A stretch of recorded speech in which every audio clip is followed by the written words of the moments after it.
जितना भी इसमें पैसा खर्च हो रहा था, ये कहां से आ रहा था? क्या ये अभी तक क्लियर कुछ हो पाया है?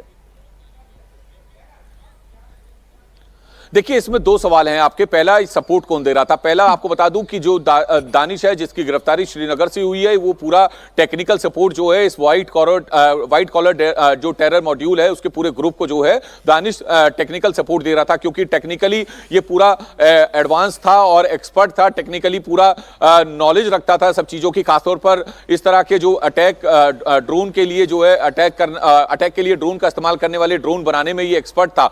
दूसरी बात, फाइनेंशियली सपोर्ट के बिना ये तमाम जो चीजें हैं वो काम नहीं कर पाती हैं, तो ये लॉजिस्टिक सपोर्ट तो यहां से मिल रहा था। इसके अलावा जो फाइनेंशियल सपोर्ट है वो बताया जा रहा है कि हवाला के जरिए जो है वो इस पूरे फरीदाबाद टेरर मॉड्यूल के तमाम जो सदस्य हैं, जो तमाम आतंकी हैं, उनको जो है मिल रहा था। अब उस हवाला मॉड्यूल को तलाशने में, उसकी कड़ी दर कड़ी जाहिर है, और केवल भारत नहीं, भारत के बाहर से भी इसके तार जुड़े हुए हो सकते हैं। कुमार, आप बने रहे हमारे साथ। दिल्ली ब्लास्ट की जांच में एक और सनसनीखेज खुलासा हुआ है। सूत्रों के मुताबिक डॉक्टर उमर ने शू बम से दिल्ली में धमाका किया था। उमर ने जूतों के जरिए बम को एक्टिवेट किया था। सूत्रों के मुताबिक जांच एजेंसी को घटनास्थल से ऐसे सबूत मिले हैं जिससे यह साबित होता है कि उमर ने शू बम का इस्तेमाल किया है। फॉरेंसिक जांच में विस्फोटक के ट्रेसेस कार की ड्राइविंग सीट के नीचे मिले, जूते और टायर से बरामद हुए। जांच कर रही टीम को कार की ड्राइविंग सीट से एक जूता मिला है जिसमें मेटल नुमा सब्सटेंस पाया गया है। अंदेशा यह है कि यही विस्फोट का मेन ट्रिगर है, इसी से ब्लास्ट को अंजाम दिया गया। जांच एजेंसियों को इसके अलावा कार के पीछे की सीट के नीचे भी विस्फोटकों के सबूत मिले हैं। सूत्रों के मुताबिक आतंकियों ने बड़े धमाके की प्लानिंग के लिए भारी मात्रा में टीएटीपी इकट्ठा करके रखा था। हमले में अमोनियम नाइट्रेट के साथ टीएटीपी का मिश्रित इस्तेमाल किया गया था। इधर उमर के जूते से मिला हुआ टीएटीपी क्या है, ये एक सवाल आपके भी मन में होगा। ये कितना खतरनाक है, तो वो जानकारी भी आपको दे देते हैं। टीएटीपी यानी कि ट्राइएसीटोन टाइपेरोक्साइड एक बेहद खतरनाक विस्फोटक। आतंकी इसे मदर ऑफ शैतान भी कहते हैं। थोड़ी सी गर्मी, घर्षण या स्पार्क करने से ही जोरदार धमाका करने में सक्षम होता है, इसलिए अकेले आतंकी या स्लीपर सेल इसे पसंद करते हैं। लंदन, पेरिस, मिडिल ईस्ट के कई हमलों से टीएटीपी इस्तेमाल हो चुका है। इससे धमाके की ताकत बहुत ज्यादा बढ़ती है और ब्लास्ट के बाद ज्यादा निशान यानी कि ट्रेसेस भी पीछे बाकी नहीं रहते, इसलिए जांच एजेंसियों को इसे पकड़ने में मुश्किल आती है।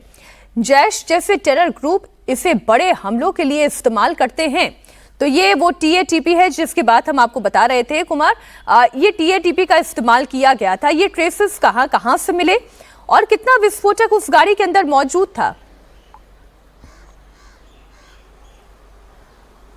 देखिए, तकरीबन 3 किलो के करीब जो है बताया जा रहा है कि विस्फोटक उस गाड़ी के अंदर मौजूद था। और इसके अलावा जो जूता उमर की i20 कार से मिला है उसमें एक मेटल नुमा सब्सटेंस जो है वो एफएसएल ने रिकवर किया है, जिसे एजेंसियां ये मान के चल रही हैं कि इसी के जरिए जो है पूरा ब्लास्ट किया गया, टीएटीपी का इस्तेमाल हुआ।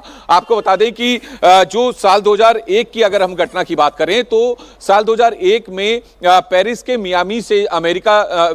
मियामी जा रही अमेरिकन एयरलाइंस में एक शू बॉम्बर को जो है उसकी असफल कोशिश के बाद एजेंसियों ने गिरफ्तार किया था, जिसके शू से भी जो है इसी तरह के सब्सटेंस मिले थे।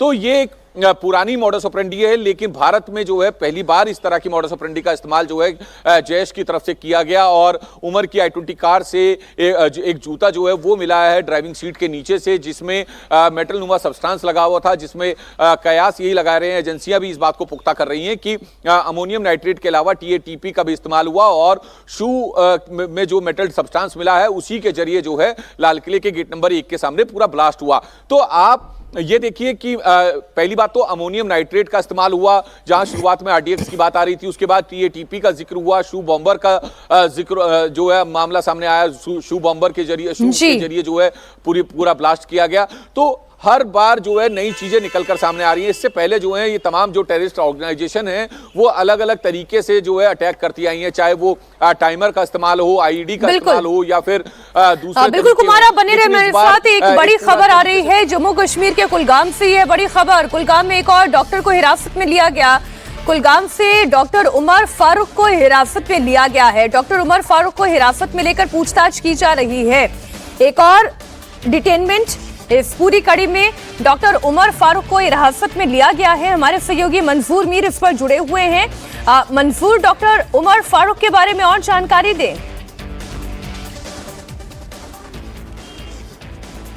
देखिए मीनाक्षी, आज सेंट्रल कश्मीर, साउथ कश्मीर और नॉर्थ कश्मीर के कई इलाकों में CIK के रेड्स जो है वो लगातार जारी है और साउथ कश्मीर के कुलगाम से एक डॉक्टर जो श्रीनगर के SMSS हॉस्पिटल में प्रैक्टिस करते हैं, उन्हें अब से थोड़ी देर पहले जो है डिटेन किया गया है और उनसे पूछताछ की जा रही है। जितने भी डॉक्टर्स हैं, चाहे उनका संपर्क कहीं अल-फलाह इंस्टीट्यूट से रहा है या फिर दूसरे कहीं इंस्टीट्यूशन से रहा है, उन जिस पर भी शक या कोई इंफॉर्मेशन मिलती है, पुलिस उन्हें डिटेन कर रही है और ये डिटेन उन्हें किया गया है, उनसे पूछताछ की जा रही है और ये जानकारी मिल रही है कि उनकी वाइफ जो है वो भी डॉक्टर है, उनको भी पूछताछ के लिए बुलाया गया है। कुल मिलाकर देखें तो पिछले 12 दिनों में करीबन 3000 से ज़्यादा लोगों को अब तक क्वेश्चनिंग के लिए बुलाया गया है, उनसे क्वेश्चनिंग हुई है। 15 से ज़्यादा लोगों को अब तक गिरफ्तार किया जा चुका है और 100 से ज़्यादा लोग जो है वो अभी भी डिटेन हैं, पुलिस की कस्टडी में है और उनसे लगातार इस पूरे टेरर मॉड्यूल के बारे में जानकारी हासिल की जा रही है। और इसी सिलसिले में डॉक्टर उमर फारूक को भी जो है फिलहाल डिटेन किया गया है। क्या उनका कोई इस तरह का कनेक्शन है, कोई लिंक है टेरर मॉड्यूल के जो इस फरीदाबाद का है, डॉक्टर उमर, डॉक्टर मुजम्मिल या डॉक्टर अदील से क्या पास्ट बैकग्राउंड रहा है, क्योंकि ये जानकारी और जो ये छापेमारी हो रही है ये सिर्फ आधारों पे ही हो रही है। जो भी पुलिस को इनपुट्स मिलते हैं और जो जानकारी जो डिटेल लोगों से मिलती है उसके आधार पर ही उन्हीं घर में छापे होते हैं जिनका कहीं ना कहीं डायरेक्टली और इनडायरेक्टली जो है कनेक्शंस है, उनको ही पूछताछ के लिए बुलाया जाता है। तो उसमें डॉक्टर उमर फारूक भी है जिन्हें फिलहाल डिटेन किया गया है। जी, आप बने रहे हमारे साथ। इसी बीच एक और बड़ी खबर, दिल्ली ब्लास्ट में एक और CCTV सामने आया है। कैमरे में उमर की I-20 कार नजर आ रही है। इस वीडियो में जो तस्वीरें कैप्चर हुई हैं CCTV कैमरास में, उसमें एक तस्वीर ये भी है, धमाके से पहले की ये तस्वीर है। ये वीडियो अरुणा आसिफ अली रोड की है जहां पर कार का मूवमेंट दिखाई दे रहा है और अच्छी खासी यहां पर भी गाड़ियों की आवाजाही दिखाई दे रही है। हेवीली क्राउडेड ये एरिया दिखाई दे रहा है। धमाके से पहले का ही ये वीडियो है। कुमार सोनू हमारे साथ जुड़े हुए हैं इस खबर पर। इसका दिमाग किस तरह से काम कर रहा था, ये उमर का एक वीडियो जो है वो समझ में आ गया देखने के बाद, लेकिन ये I-20 कार को लेकर लगातार दिल्ली के अलग अलग इलाकों में मूवमेंट कर रहा है, घूम रहा है, किसी सही जगह, किसी सही प्लानिंग को अंजाम देने की फिराक में है या फिर वो बस बेवजह बेमकसद घूमता चला जा रहा है कि किस वक्त पर यह ब्लास्ट किया जाए, या कहीं से किसी कॉल आने का इंतजार ये आतंकी उमर कर रहा है कि एक कॉल आ जाए, एक इंडिकेशन आ जाए और फिर वो अपना अगला कदम उठाए। जितनी भी CCTV फुटेज आप डॉक्टर उमर की देखेंगे उस धमाके से पहले की, वो आतंकी उमर की फुटेज ये बताती है कि बेमकसद उसका ये पूरा घूमना दिल्ली के इर्द गिर्द और फिर लाल किले के इर्द गिर्द दिखाई दे रहा है और फिर इस धमाके का हो जाना। दिल्ली ब्लास्ट मामले में इस वक्त की एक और बड़ी खबर आपको दे दें, अल-फलाह यूनिवर्सिटी से जुड़े हुए 25 से ज्यादा ठिकानों पर एक साथ रेड डाली गई है। दिल्ली NCR के अलग अलग इलाकों में सुबह 5 बजे से एनफोर्समेंट डायरेक्टरेट की टीम एक्शन में है। यूनिवर्सिटी के मालिक से लेकर ट्रस्टी जांच की रेडार पर है।